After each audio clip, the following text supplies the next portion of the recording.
Hino sebagai pemimpin pasar truk dan bus dengan pangsa pasar nomor 1 sejak 1999. Dengan jumlah total lebih dari 32.000 pelanggan dan total armada yang beroperasi lebih dari 320.000. Hino Total Support Customer Center siap melakukan pengembangan yang melalui program Smart Driving Training berupa program pelatihan mengenai tata cara mengendara yang baik agar kendaraan dapat beroperasi secara maksimal, efisien, dengan dukungan tenaga instruktur pengemudi yang berpengalaman dan telah bersertifikasi BNSP sebagai trainer dan asesor, menjadikan Hino Total Support Customer Center sebagai pusat pelatihan driver profesional sesuai kurikulum standar nasional serta lembaga sertifikasi profesi pengemudi yang siap mencetak sumber daya manusia yang unggul dan kompeten untuk kemajuan dunia usaha dan transportasi aman bagi masyarakat. Hino peduli keselamatan berkendara. Hino, always with you. Baik, selamat siang. Sekarang saya bersama dengan Bapak Kiat Majalukman selaku Ketua Umum dari Kamselindo. Selamat siang, Pak. Siang, Mas Abdul, apa kabar? Baik, baik, Pak. Pak, menarik soal aktivitas dari Kamselindo beberapa bulan akhir ini melakukan pelatihan, Pak, bekerja sama dengan Hino Indonesia Academy, kemudian perekonomian lewat program prakerja untuk mengadakan pelatihan mengemudi bus dan truk. Mungkin detailnya seperti apa program pelatihan ini, Pak? Iya, jadi Kamselindo adalah organisasi perkumpulan perusahaan logistik dan transportasi yang fokusnya adalah untuk masalah safety sama masalah security di dalam angkutan barang. Jadi ada beberapa program yang kita lakukan bersama, tidak dengan Hino saja, tapi ada beberapa program lain. Kita juga ada kampanye keselamatan, kolaborasi dengan Jasa Raja. Kemudian kita ada program peningkatan kompetensi, salah satunya adalah peningkatan kompetensi pengemudi. Kita juga ada peningkatan kompetensi yang lain selain pengemudi juga. Nanti program-program menarik lainnya juga akan segera datang ya. Yang pertama ini dengan Hino, yang kedua itu dengan KNKT. Kita juga akan segera menyelenggarakan pelatihan internal investigator dengan KNKT, khususnya di bidang perusahaan angkutan umum. Nanti kalau diperlukan kita bisa bicara lebih panjang tentang hal itu juga. Kita juga ada pelatihan kepemimpinan perusahaan angkutan umum dengan Sespim, sekolah pimpinan dan staf Polri, ya rencananya bulan November. Kalau yang investigator dengan KNKT itu rencana bulan November, sekolah pimpinan perusahaan untuk pimpinan perusahaannya. Ya.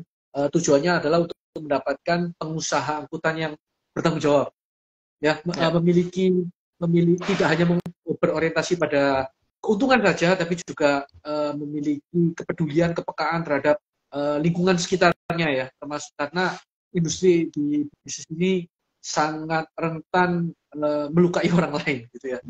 Contohnya kecelakaan yang tinggi lah, ya, yang selalu disampaikan dari teman-teman dari Korlantas dan kementerian. Gitu. Kemudian selain peningkatan capacity building, peningkatan kompetensi dan kampanye, ya, kita juga ada program riset.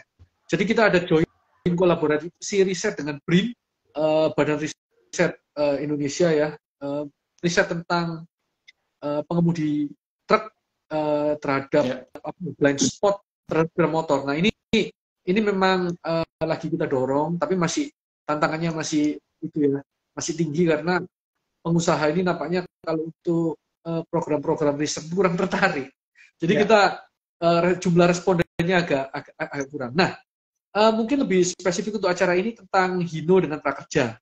Ini seperti yang kita ketahui, kontribusi human error terhadap kecelakaan itu cukup tinggi, antara 60 sampai 70%. Jadi cukup tinggi. Nah, oleh karena itu waktu kemarin mungkin kita bicara tentang sejarahnya sedikit, ya. Beberapa waktu lalu memang pernah diskusi dengan sahabat saya, Bu Deni. Bu Deni itu direktur eksekutif di Prakerja. beliau juga di KSP, kantor staf kepresidenan. Waktu itu pernah saya utarakan ke beliau beberapa tahun lalu itu, Bu, kita ini darurat supir kompeten. Gitu ya. Kalau jadi pengemudi truk itu selama ini memang bukan tujuan, gitu, bukan cita-cita. Ya. Gak ada orang lahir cita-citanya jadi pengemudi truk, itu gak ada. Nah, tapi biasanya karena keterpaksaan. Nah, menjadi pengemudi truk juga ini sekolahnya nggak ada, belajarnya di cabin. Jadi di cabin sebagai co-driver, kemudian nanti setelah itu baru dia jadi pengemudi. Nah, selain itu juga memperoleh izin.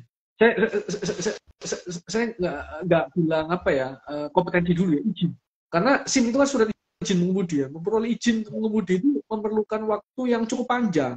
Mulai dari SIM A, B, B1, B1, B1 umum, B2 umum. Itu paling nggak butuh waktu setidaknya 3 tahun.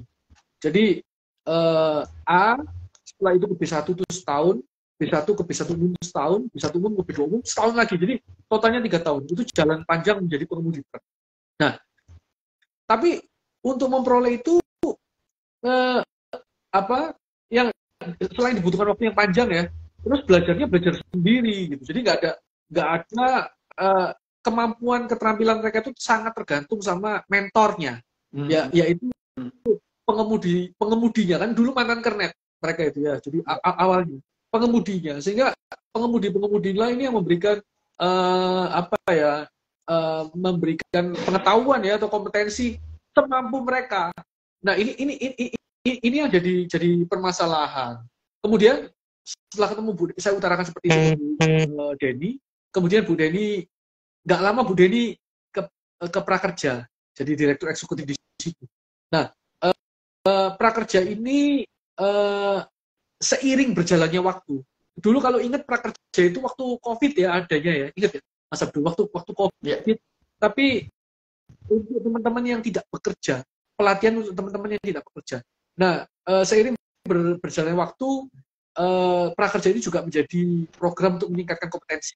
Jadi, untuk mengikuti program pelatihan Hino ini, itu harus melalui mekanisme Prakerja dulu. Prakerja ini itu berupa anggaran ya dari pemerintah, alokasi anggaran dari pemerintah diberikan kepada warga negara. Tiap orang hanya bisa menggunakan 1 kali saja seumur hidup tiap orang. Dalam 1 kakak cuma bisa 2. Nah, itu untuk dibelanjakan program pelatihan senilai 3.500.000. Jadi kebetulan program pelatihan di Hino Academy itu nilainya 3.500.000. Sehingga yang diperlukan nanti pertama kawan-kawan perlu mendaftar ke Prakerja. Setelah mendaftar ke Prakerja, kawan-kawan kemudian bisa namanya ikut join gelombang. Karena saat ini ada gelombang angkatan ke-60 saat ini ya. Gelombang ke angkatan 61. Nah, gelombang angkatan ke-60 ini setelah join gelombang, kemudian uang sejumlah 3.500.000 itu masuk ke dalam akun Prakerja mereka, teman-teman itu. Jadi itu uang dari pemerintah. Uang itu bisa dibelanjakan untuk pelatihan, salah satunya itu pelatihan mengemudi di Hino, di HTCC itu kemarin ya. Sehingga teman-teman pengemudi ini bisa membeli pelatihan Hino dengan anggaran di kartu Prakerja mereka. Ya. Nah, selain anggaran di kartu Prakerja mereka, itu juga bisa mereka dapat uang saku senilai 600.000. Dapat uang survei untuk survei ya, feedback gitulah ya. Itu senilai 100.000 2 kali survei. Itu 700.000. Dan yang terakhir saya dengar juga itu dapat poin Gojek sejumlah 300.000 untuk belanja GoFood misalnya. Jadi ikut prakerjanya, ikut pelatihan di HTCC secara gratis, tapi nanti juga dapat uang saku. Nah ini program menarik yang diberikan oleh pemerintah ya, khususnya untuk saat-saat ini di mana masa pandemi COVID, kawan-kawan ini perlu reskilling. Jadi ini program yang baik untuk reskilling. Jadi di sana Kamselindo sih sangat mendukung program ini. Kenapa? Karena seperti yang kita ketahui, kompetensi pengemudi itu perlu ditingkatkan, tujuannya untuk mengurangi human error di jalan, sehingga angka kecelakaan itu bisa ditekan. Ya, kemarin dari data waktu kita mengadakan seminar ya dan workshop ke Kamselindo bersama JR dan Kementerian Perhubungan, itu kan 3 nyawa meninggal tiap hari, datanya masih sama ya, tiap jam ya, datanya masih nggak banyak berubah. Setelah itu, selain itu penyebab kecelakaan setelah motor tuh angkutan barang. Gitu, jadi kita jadi cukup prihatin ya, cukup prihatin. Nah, selain itu di HTCC kita kan mindset yang keliru itu coba kita luruskan di situ juga ya dari kawan-kawan di HTCC. Kenapa? Kadang-kadang mentor sebelumnya kan juga tidak mengalami pendidikan atau pelatihan yang betul ya, sehingga contoh nih mindset kalau menjaga jarak itu salah. Menjaga jarak itu sebaiknya sedekat itu. Karena kalau kecelakaan nggak parah-parah amat. Nah, mindset itu kan ngawur gitu ya. Tapi masih banyak penganutnya ini. Nah, ini jadi problem. Makanya oleh karena itu pelatihan di HTCC ini akan membantu kawan-kawan untuk meluruskan pemahaman yang bengkok tadi. Nah, pelatihannya sih selama 3 hari. Isinya tentang mereka ada teorinya, ada belajar mengemudi di sirkuit Hino, ya di sirkuit Hino. Jadi harusnya menjadi pengalaman yang sangat menarik dan tidak terlupakan lah untuk kawan-kawan pengemudi itu. Selain itu memanfaatkan program prakerja dari pemerintah. Ya, jadi tiap orang itu berhak untuk mendapatkan kartu prakerja. Ada kategori yang tidak boleh, terutama BUMN dan seterusnya. Tapi untuk yang lain bisa. Nah, kenapa nggak dimanfaatkan aja kartu prakerja ini? Itu baik. Kalau dari peran masing-masing Pak, dari mulai Hino dan Kemenko Perekonomian dan Kamselindo sendiri, perannya di program ini apa Pak, masing-masing Pak? Jadi Kemenko Prakerja itu kan di bawah Kemenko Perekonomian ya. Jadi prakerja itu menarik teman-teman ini untuk mendaftar ke kartu prakerja, memanfaatkan program pemerintah ini untuk membelanjakan training program ke training programnya di Hino. Hino sendiri menyediakan pelatihan selama 3 hari, mulai dari di dalam kelas, kemudian di sirkuit gitu ya. Itu selama 3 hari. Kamselindo sendiri itu membantu mempromosikan ya ke anggota dan masyarakat untuk mengikuti program prakerja ini. Itu Mas Abdul. Jadi itu peranan kita masing-masing. Baik.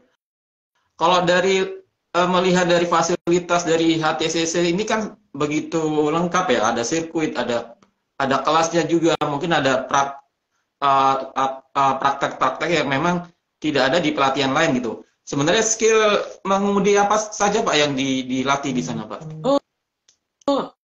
Kalau syarat, saya kan ikut memberikan sambutan ya waktu pembukaan kelas batch ke-1 gitu. Itu di prakerja angkatan ke-59, tapi untuk Hino sendiri batch 1. Nanti totalnya ada 4 batch. Kita sekarang itu sudah masuk ke batch yang kedua. Besok batch yang ketiga, di bulan ini batch ketiga.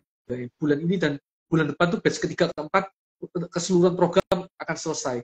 Nah, selain on class gitu ya, kita juga ada sirkuit. Sirkuit ini menarik loh. Sirkuit ini nggak termasuk manuver, belok di tight spot, di nggak belajar siksak sih ya di sana, nggak belajar siksak. Tapi intinya untuk parkir di tempat yang sempit gitu kan. Kemudian biasanya kalau di defensive driving itu kan ada commentary driving ya, commentary driving. Kalau mereka ini nunjuk-nunjuk gitu sekarang untuk meningkatkan konsentrasi ya, itu ada rambu, dia tunjuk rambu kecepatan 60 kilo. Ya model-model commentary driving. Tapi tujuannya meningkatkan konsentrasi, itu salah satunya. Kemudian juga ada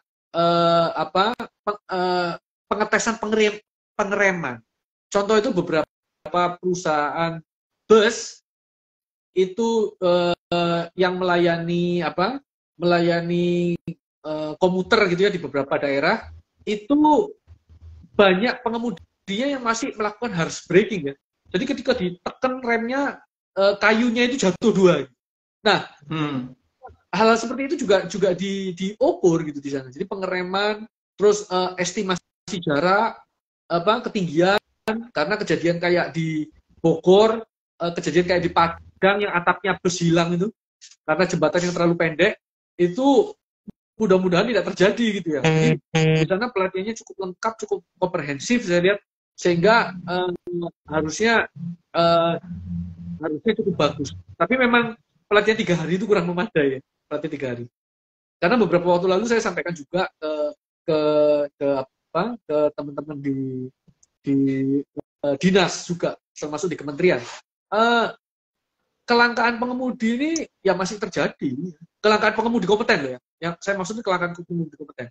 Kalau pengemudi truk yang 14 tahun bawa nggak punya SIM itu ya ada aja yang dipakai seperti itu kan. Tapi itu kan akan menimbulkan masalah lain. Gitu ya. Nah, tapi intinya di Amerika pun ya itu sampai kelangkaan pengemudi itu ditindaklanjuti dengan percepatan SIM selama 3 bulan. Jadi pelatihannya kayak pilot. Pilot itu kan bisa 6 bulan boleh bawa pesawat ya. Nah ini pelatihan pengemudi selama 3 bulan menggunakan memaksimalkan veteran dan wanita. Jadi veteran itu waktu itu Presiden Amerika Pak Joe Biden bilang kalau kalian itu bisa mengemudikan tank, kereta, truk itu mudah lah gitu. Itu yang beliau sampaikan waktu itu. Nah, saking langkahnya pengemudi, veteran pun dikerahkan itu sama wanita, perempuan ya. Nah, di Turki sendiri itu ada kelangkaan pengemudi sampai 30%. Termasuk di Indonesia ini memang ya harusnya ditingkatkan lagi ya. Selain itu pelatihan pengemudi menjadi pengemudi yang profesional dan kompeten itu secara otomatis akan meningkatkan kesejahteraan pengemudi secara otomatis, dan juga potensi ekspor. Beberapa waktu lalu saya ada angin segar ya, cukup senang gitu Pak, waktu saya kontak-kontakan dengan Pak Kadisub DKI, Pak Syafrin Liputo, beliau menyampaikan akan dianggarkan gitu dari Pemda DKI untuk pelatihan untuk mendapatkan SIM B2 gitu ya. B2 untuk agar tenaga kerja ini bisa menjadi pengemudi yang profesional. Karena kalau di dinas ketenagakerjaan itu kan cuma sampai SIM A. Nah, sebenarnya bicara prakerja, bicara pencetakan pengemudi baru, itu nggak bisa pelatihan selama 3 hari. Harus dilakukan lintas sektoral dan lintas KL ya. Lintas KL termasuk pemerintah pusat dan pemerintah daerah untuk bersama-sama kita menciptakan pengemudi yang kompeten dan membuat jalan ini lebih aman gitu Mas Abdul. Baik, tadi disampaikan kalau di pelatihan ini kan juga diajarkan teori Pak ya. Ini teori yang dimaksud itu lebih ke knowledge soal aturan atau pengetahuan lalu lintas atau seperti apa Pak? Kalau kurikulumnya saya terus terang nggak mengikuti ya Mas Abdul. Tapi saya rasa on class-nya kan ada 2 hari ya. 2 hari, satu harinya itu di sirkuit. Pelatihan ini harusnya cukup komprehensif, tapi persyaratan minimalnya itu udah bisa mengemudi. Jadi udah SIM A dulu gitu. SIM A dulu. Okay. Jadi bukan untuk orang yang 00 sekali gitu. Nah, untuk pelatihan yang dengan kolaborasi prakerja dengan HTCC dengan Kamselindo. Baik. Pak, kalau melihat Kamselindo kan sangat konsen terhadap keselamatan dan keamanan untuk angkutan barang khususnya pengemudi ya gitu. Kalau pengamatan dari Kamselindo sendiri, skill mengemudi apa Pak yang kurang dari pengemudi kita Pak? Yang dan harus diperbaiki Pak, di-upgrade Pak? Memang gini ya, kalau dari sisi mengemudi kan udah hari-hari. Cuman kalau untuk skill mengemudi sebenarnya nggak terlalu kita ragukan lah ya, skill mengemudinya. Bahkan kalau Pak Wildan sendiri dari KNKT kan juga menyampaikan kalau bisa ngangkut mobil segitu overloadingnya ya, dari Cilegon sampai Banyuwangi dalam keadaan selamat ya, skillnya nggak diragukan. Tapi yang jadi masalah itu kadang-kadang knowledge pengemudinya terhadap fitur-fitur kendaraan, fitur-fitur keselamatan, dan tata cara mengemudinya juga, termasuk tata cara mengemudi di jalan menurun, tata cara penggunaan rem, itu yang kadang-kadang masih minim gitu ya. Itu yang kadang-kadang masih minim. Mengemudi, teknik mengemudi mungkin yang saya mesti tekankan. Kalau skill mengemudinya, skill biasa mungkin nggak rumit, tapi teknik mengemudi yang baik itu yang masih kurang. Saya kasih contoh ya. parkir kalau supir kontainer di negara Eropa itu mereka bisa parkir di loading dock yang sempit sekali jadi gitu. Nah, orang bisa aja sih mengemudi Jakarta Surabaya dengan selamat jalan di lurus. Tapi waktu parkir maju mundur 20 kali ya. Ini kan repot. Ini skill pengemudinya yang masih kurang. Terus kemudian teknik mengemudinya ya. Terus termasuk di jalan menurun gitu. Banyak menggunakan service brake. Berarti kan pemahaman terhadap fitur-fitur kendaraan, terhadap fitur-fitur keselamatan kendaraan itu masih minim. Nah, ini yang harus terus kita tingkatkan. Selain itu stok pengemudinya juga kurang ya, stok pengemudi. Karena memang butuh waktu yang cukup lama untuk menjadi seorang pengemudi yang bisa mengemudikan truk cukup lama. Baik, bisa dikatakan ada semacam gap Pak ya, antara knowledge dengan skill mengemudinya gitu Pak? Ada, dan kewajiban kita menutup gap. Gini, kalau skill itu kadang tidak, skill keterampilan ya, teknik itu kadang nggak berbanding lurus sama waktu. Maksudnya gini, orang bisa sangat lihai gitu ya, atau sangat canggih gitu. Tak penguasaan waktunya singkat dengan metode pelajaran yang betul. Bisa. Kayak pilot aja pun nggak selama mendapatkan SIM truk. Ya padahal yang diangkut jauh lebih banyak ya kan. Walaupun ada yang bisa berargumen, ya kan lebih autopilot gitu ya. Di situ kan nggak terlalu rumit, bukan kendaraan bisa. Padahal rumit juga. Nah, tapi di truk itu kan karena undang-undang waktunya jadi panjang. Waktunya jadi panjang, sehingga program akselerasi itu jadi nggak minat program akselerasi itu. Yang penting kan sebenarnya skill, keterampilan, kelihayan mengemudi ya, bukan waktu dia memiliki SIM. Nah ini karena waktu dia memiliki SIM tidak berkorelasi terhadap keterampilan dia mengemudi. Baik.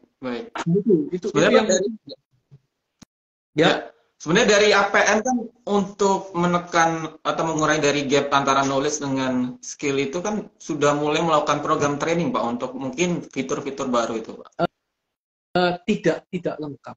Gini ya, beberapa anggota kita itu kan kita tahu sendiri berbagai macam perusahaan angkutan yang ada di Indonesia, dan sebagian besar menganggap keselamatan itu biaya. Oke. Nah itu beranggapan seperti itu. Itu ada bukti faktanya. Dari sekian banyak perusahaan truk yang terdaftar di sekian portal untuk di Kementerian Perhubungan ya, itu hanya 100 lebih sedikit kok yang punya SMK. Berarti 9.900 gitu ya, 9.800 sekian, 1.900 itu beranggapan keselamatan itu barang mewah. Nah, barang mewah berarti ya perlu nggak perlu kan, betul nggak? Jadi ini yang jadi handicap gitu. Jadi seharusnya itu makanya Kamselindo itu hadir ya, kita itu hadir untuk terus mengkampanyekan safety ya dan security khususnya di bidang angkutan jalan ya, dan kita itu juga melakukan terobosan macam-macam lah. Ya kita harapkan demikian bisa membangun kesadaran, membangun awareness pada para pelaku usaha. Lalu keselamatan itu merupakan hal yang esensial, bukan luxury, gitu, bukan luxury. Berarti kesadaran harus dimulai dari pengusahanya Pak, bukan justru dari pengemudi ya? Karena gini, kita juga selalu menekankan ke pengusahanya ya. Kan tadi Mas Abdul bilang masalah APM kan juga ngajarkan. Ya oke, APM ngajari kan paling dikirim supir satu, pengemudi satu dikirim. Terus yang lain kan enggak. Kemudian dia coba kirim internetnya. Apakah nanti perusahaan itu melakukan pembinaan yang konsisten? Kan enggak juga. Ada beberapa perusahaan di anggotaan kita itu bahkan memiliki program pendidikan sendiri untuk pengemudinya ya. Dan mereka melakukan secara rutin setahun sekali. Ada juga yang yang melakukan nggak setahun sekali tapi reguler. Tapi ada juga yang tiap kecelakaan baru di training. Ada juga yang kecelakaan juga di training.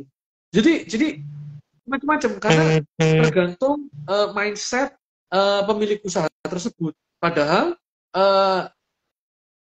kita hadir kan tidak hanya untuk mencari uang. Jadi kalau ngomong perusahaan itu kan harus bisa memberikan manfaat untuk masyarakat.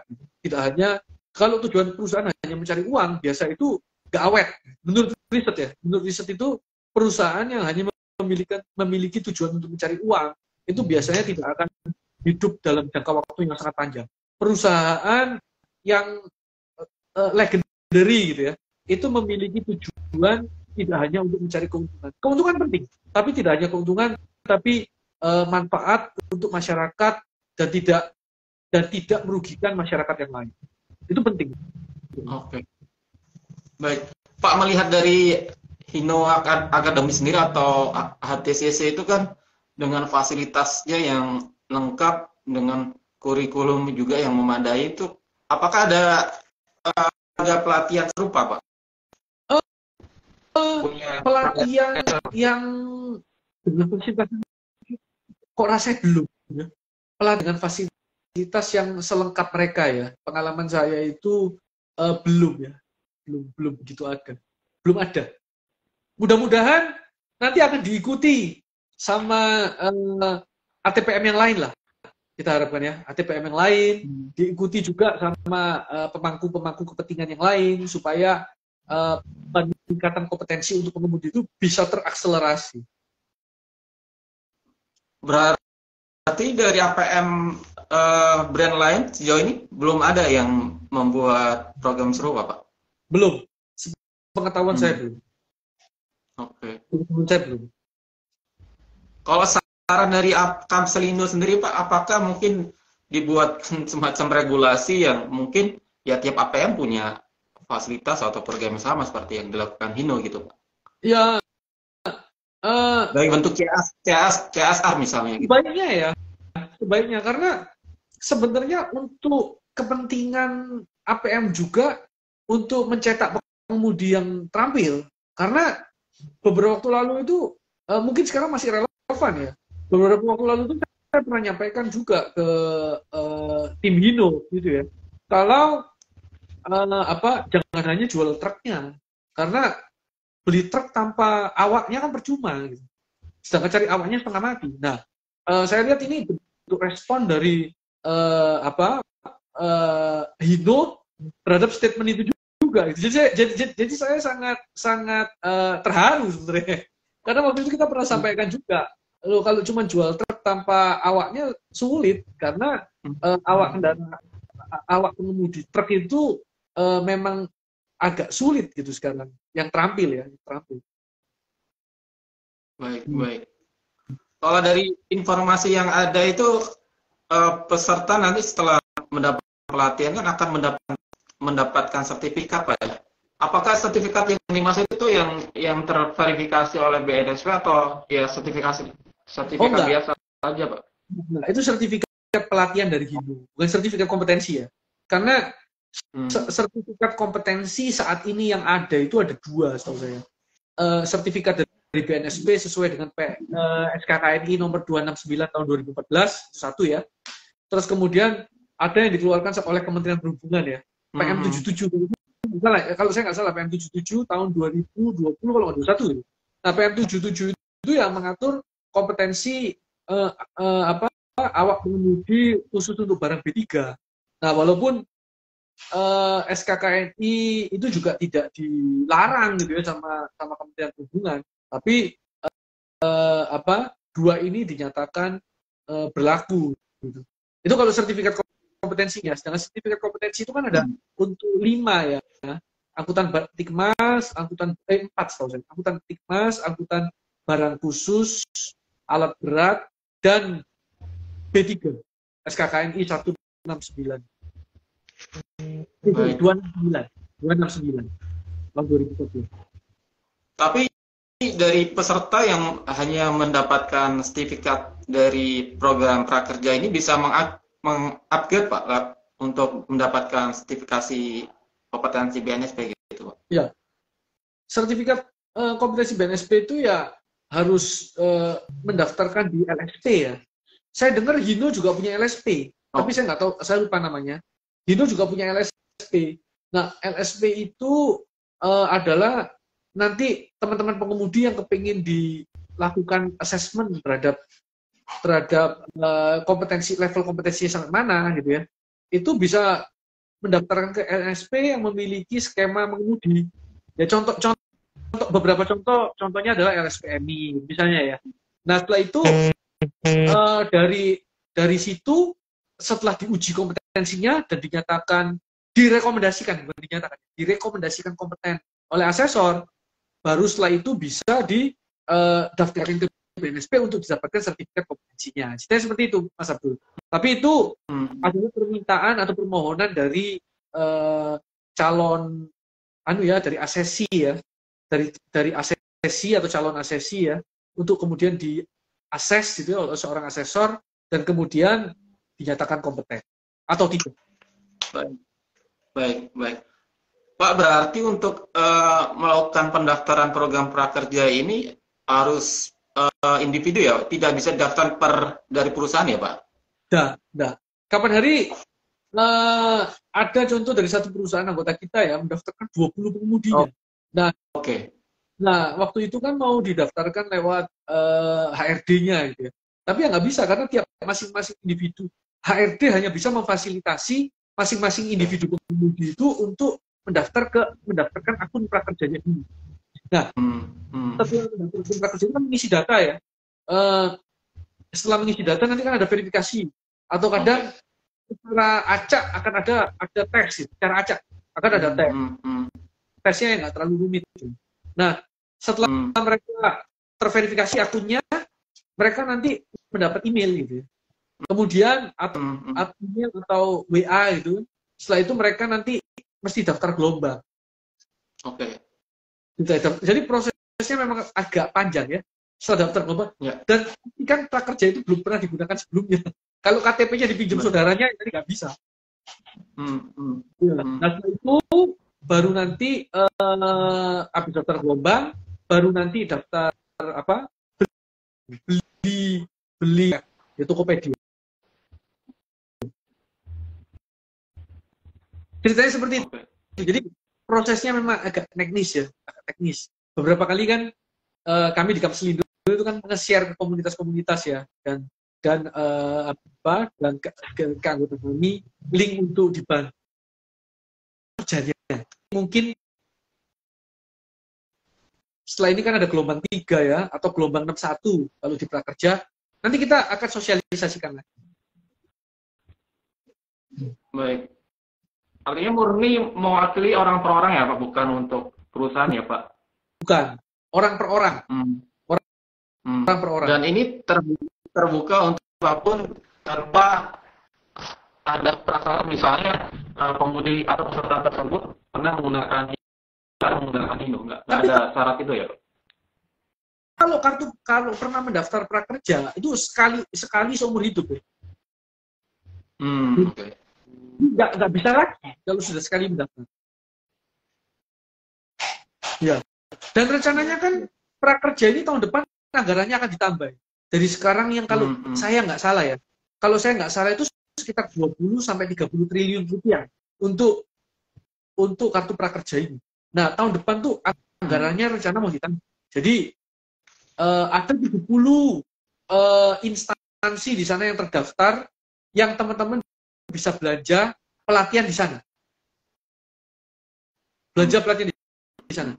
Dan terus terang, selain HTCC ini, Kamselindo juga akan membuka pelatihan yang internal investigator kan, seperti saya sampaikan. Kita dalam proses komunikasi dengan prakerja, tujuannya adalah supaya investigator yang ada supaya bagian respon cepat lah ya, bagian respon cepat atau bagian safety atau bagian security perusahaan itu bisa mengikuti pelatihan secara gratis ya, dan melalui kartu prakerja. Jadi ini kami juga coba buka peluang lain, peluang pelatihan lain yang akan diselenggarakan oleh Kamselindo. Rencananya seperti itu. Jadi misalnya Mas Abdul mau ikut pelatihan investigasi gitu ya. Mas Abdul belum pernah investigator perusahaan angkutan umum. Nah, Mas Abdul belum pernah belanja kartu prakerja. Nah, nanti bisa daftar akun prakerja, kemudian bisa daftar lomba. Setelah itu bisa belanja pelatihan internal investigator di Kamselindo. Saat ini masih belum. Tapi kami sedang dalam proses administrasi untuk membuka kemungkinan pelatihan-pelatihan yang lain bisa ikut pelatihan secara gratis. Baik. Pak, kembali soal pelatihan ini kan tadi tidak hanya untuk pelatihan pengemudi untuk truk, Pak, ya? Juga untuk pengemudi untuk bus ya. Kalau dari Kamselindo atau pengamatan dari Pak Kiat sendiri, yang menjadi isu Pak untuk khusus untuk bus apa Pak? Untuk skill mengemudi atau keselamatannya? Kalau kita lihat bus itu kan sering kepingin cepat sampai ya, kecelakaan juga besar ya. Kemarin barusan terjadi adu tanduk kan, yang barusan terjadi. Beberapa waktu lalu kecelakaan yang masif itu yang di Guji ya, sampai jatuh korban banyak. Kemudian kita dikirimin surat sama Pak Suryanto dari KNKT untuk membantu menindaklanjuti gitu ya kecelakaan di Guji tersebut kepada anggota-anggota kami supaya tidak berulang, supaya tidak terulang lagi. Ya, itu kita juga melakukan pembinaan langsung ke anggota ya. Jadi kita juga melalui pelatihan bersama KNKT ini rencananya ya, yang berupa internal investigasi untuk perusahaan angkutan umum. Dan sebenarnya Kamselindo sendiri ini dalam skop pekerjaannya, kita kan memiliki MOU dengan dengan Direktorat Jenderal Perhubungan Darat. Waktu itu kesepakatan kita dengan Pak Dirjen itu dalam MOU, yang tertuang dalam MOU itu untuk program-program peningkatan keselamatan di perusahaan angkutan umum. Jadi kita ini tidak hanya diminta untuk membantu meningkatkan safety di perusahaan angkutan barang saja, tapi juga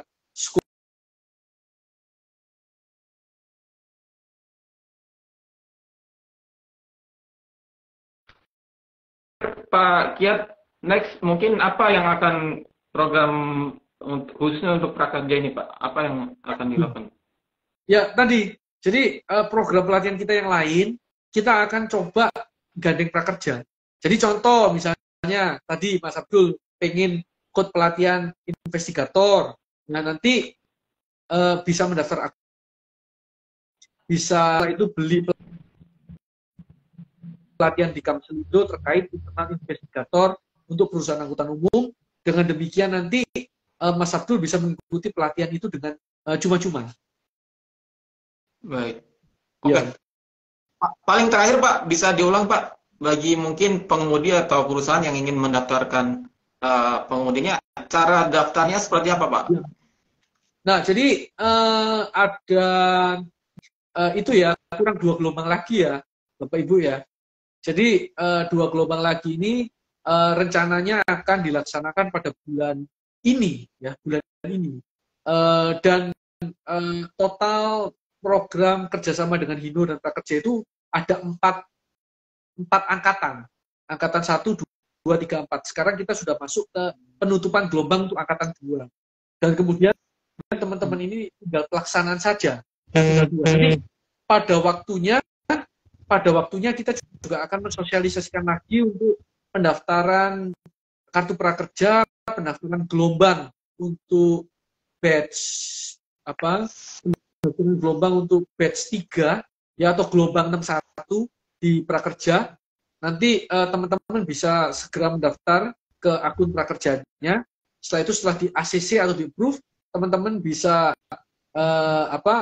nanti kan dapat akun ya, dapat anggaran yang ditransfer ke rekening, bukan rekening pribadi ya, rekening prakerjanya itu. Nah, untuk digunakan ke training lembaga-lembaga yang sudah terdaftar di prakerja. Jadi khusus untuk Hino, pelatihan pengemudi dan bus, kolaborasi antara Hino, Kamselindo dan Prakerja, itu nanti teman-teman bisa belanja di sini.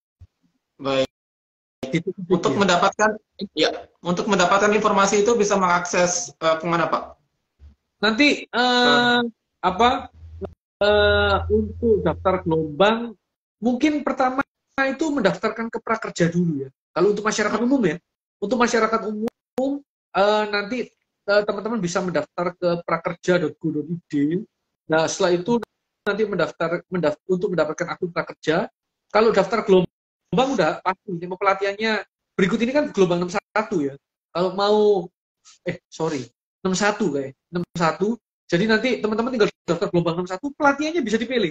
Tinggal teman-teman nanti pilih bagian di pelatihan pengemudi truk dan bus Hino. Itu kalau untuk masyarakat umum. Kalau untuk teman-teman yang tergabung di asosiasi atau komunitas-komunitas, nanti kita juga akan infokan linknya supaya kawan-kawan bisa mendaftar. Dan kalau bingung, nanti teman-teman dari prakerja dan Hino itu bahkan menjemput bola loh, akan datang ke perusahaan Bapak Ibu sekalian untuk dilakukan pelatihan cara mendaftarkan ke prakerja.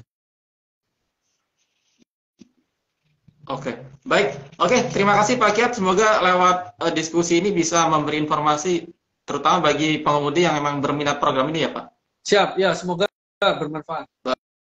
Baik, terima kasih Pak Kiat. Selamat siang. Salam. Terima kasih.